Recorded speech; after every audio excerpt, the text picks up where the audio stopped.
yo ñin fasulun ɗo fanan ko fasulun ako nane bijan fi haydi aɓe diyamula yilisole la yiliso ate kam musole muta yiliso ni wulu yelo wol kam musole muta wol be ka kesoto o kammala musole la kiitiyo mo woti ako aɓe diyamula wole la jan yiliso wanni sa'u musolu ɓe talarin talaɗa sabale la musolu ɓe talarin talaɗa sabale la yiliso la karola musol ɓe talarin talara sabaleti yilsola karola muso min aɓe yilso je folo le la ten woɓa fayye kiitiyolete muso min a metale ka yilso je e ka fole motadatu woma fayye kiitiyolete muso min konole baala nin a nata yilisoje o fana mba fayye kiitiyolete walanna ko wonni sa'u musolu mubtada atum iɓe talarin talaɗali min ne wole mum min ɓe yilsoje folola commencé la datirla min ɗon ɓe yilso datol la ten kilin wa mutadatun anin min adata min dalta ka yilsoje o fana mo talaɗa fula ñawte wa hamilu anin konoma musolɓe talare ñin talaɗa saboleti yilsola karola min mba je folole la wonni fansun kiitiyol lem min daltale ka je wona fansun kiitiyol lem konoma jama nin muso e konota fo jannaɓe wulula nin konoɓe recréring aɓe tarin a ñama abuka yilsije bari niyaje muso e yilsoje kono feedo ron otuma ala konole ka tala ka fole a kono ka talale na yilsoje kono feedo ron kono ka talale bari muso mandali yilsoje la konoma nin konoɓe ala fo jannaɓe wulula ako wa aksarul haydi yilso wuco siyariŋo lil mubtada'ati musoye min be yilso je folole la musol la talada min amari be yilso je folole la yilso wuco siyariŋo wala karola 15 yawman tiltan anin lulu yilso buka tambitili tanni lulo la adandula jamu moleti bari walil mutadati musol la talada fulanyango wala mo min dalta ka yilsoje aɓe musoye min dalta yilsoje le ka fo ala muso woddaltali ka yilsoje a manque ala yilsije foloti de walil mutadati aɓe ada musoye muso min dalta ka yilsoje aɓe woye adatu hala aɗo woyalon ne nim yilsoye a soto akadan wati jumale la fotil tannin ban fotil tannin killen fotil seylen fotil konontolen fotil kilinnen fotil fulalen ban min dalta yilsoje la ateyalon ne a dalta yilsoje la yilso wuto ka muni diyatela otuma wala wo aado wala wo dalta wo minna ye wole diyala ye wole bulabulu ate famo ye wolon saña ko fa intamada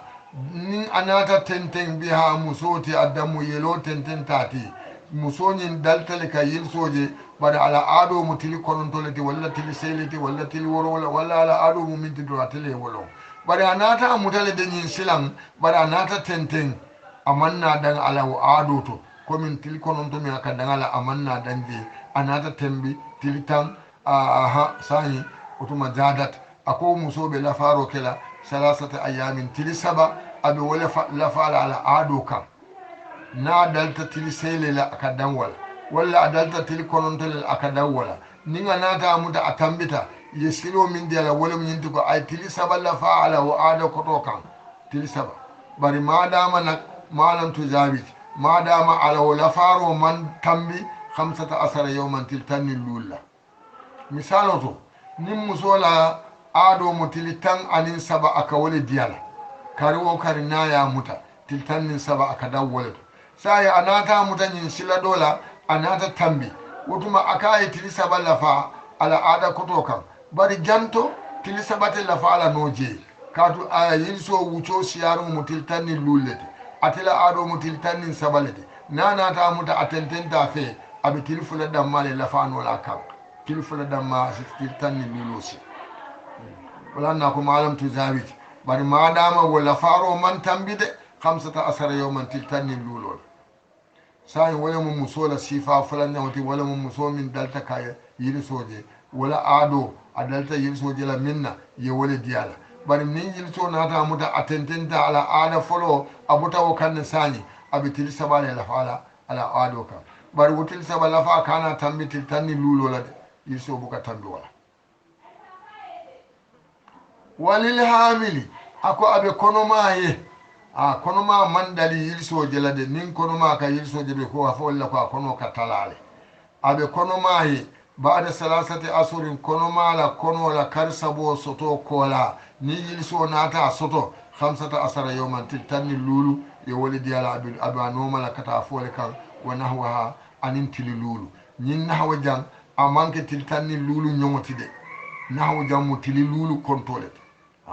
ñin nahwa manque tiltanni lulu naɓe wole ñon la falaka woɓe kala tiltan sabalete aɗum yilsote wote nin konoma lemu konoma nin a yiliso nata soto wolemo ala kono talatal o kono tala o yiliso ye min diyala je wolem tiltanni luulo hapode nin a tambita tiltanni luulla aɓe tili luulla fala jaya ke tili mois wa bada 6 asurin kono mala kono la kar woro soto kola ni yiliso nata soto isruna tili mois e wole hapodi ala wona wanin tili luulu koten ni tili mois ni wo tambita amallo yiliso ba fi han sani aɓe tili lulle la fala jaya ke mois ni luulu sani ako fa inin qata addamu ni yelo ka kuntum misal to mu soñinna aɗomu tili konontole walla tili sey walla tili worowla bari sani a yinso nata muta yinso man tatalala siret ka lugol bolandi ñonoma fo yinso yamuta tili kilin anata bula tili fula mumi aman yiliso ja famma anata mura kan tili kilin koteke anata da tili kilin bula aman yilisoje sai nin aka kuntum wo ñama aka tildantan bula aka muta tilolla fa inin qata adam ni yelo ka kuntum musoma la faqat ayyamahu ala yilisi muta tilolu yiliso ka muta tilolu minula abe wolle lala ñokan hatta tukammila adataha han fa ala ado timmandi misal to komin afta ñamin do aka muta tili kilin asabula tili fula ayna mura kan ko daga tili kilin walla tili fula asabula ko daga tili kilin sai ni wole ka kala sai yilso ka muta tilolu minula abe wolle kontila aya muta nun tili kilin anata bula tili fula anata muta ko daga tili fula sai wo tili fuloni wo tili kilin tili sabale ala ado mu tili konontolet sai aba kontin dila wo ñama yilso ka muta tilol minna ka wol konti wo lungol kono ka wol konti wo lungol kono han fo ala ado mu minti ay wo sindino ka wole foko fa in qata adamu ni yelo ka kuntum musoma amamuta ka kontine foka amuta ka bula la faqad abelanyo kandiro kela ayyamahu ala yilsi muta tilolu yilso ka muta tilolu min abe wolle lala nyokan hatta to kammila adata han fa ay ala ado timmandi ado mu minti ay wo sindi kumo bal ako wala yahillu amandade lil haidi yilsi toye musomi yilso bala amanda wo musoye salatun salo amma abuka sali musola yilso wuco kono abuka sali anu abuka salo jo fana nin sunkarolem fana ma ate sunna bari sunkaro akawo jole wala yahillu amanda lil haidi yilsi toye salatun salo wala sawmuna nin sungo fana mandaye bari sungo wojulo ka jole salo buka jo wala tawafun nin alkaba minin watole fana ma abe alkaba le minin kan ate muso abe yilsore bala ate alkaba minin na amandaye wala masu mushafin alqur'ana kamilun alqur'anu ma amanda muso yilsobe minna wala dukhulu masjidin kadun jami'o kono hani ka tambilemo kadun daɗola kata findi daɗola jami'ole mo misirole mo amandaye ay ɗum ikono wa alayha ako a wajibiyata muso kande min yalon ko ala yilso keta nun sunkarole kono aman sunkaro ñin sun aman tilol min konto sunkaro kono aɓe muso kan kada u sawmi ka sunjulolu jo duna salade bar salolu atawol jola de salwatol min tambide yamfutama wolma atawol jola bari sumo min tilol konto min yamuta sunkaro kono aɓe wolugol jola wa qira'atuha ako muso min yiliso bala ala karamo komin musoɓe karamole kono aɓe arkana karamole la aɓe wala karamole la wo muso min ɓe karamole la yiliso kana ala karamo kuntude ala karamo jaijatun wodatalaɓe continue la ala karamolale ka fo ko muso yilso yamuta biya kanata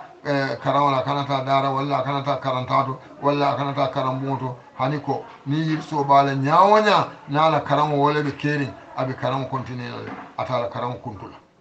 wa qira'atuha musoni min yilso bala ala karamo ka tenten ala karamola jaidatun wadata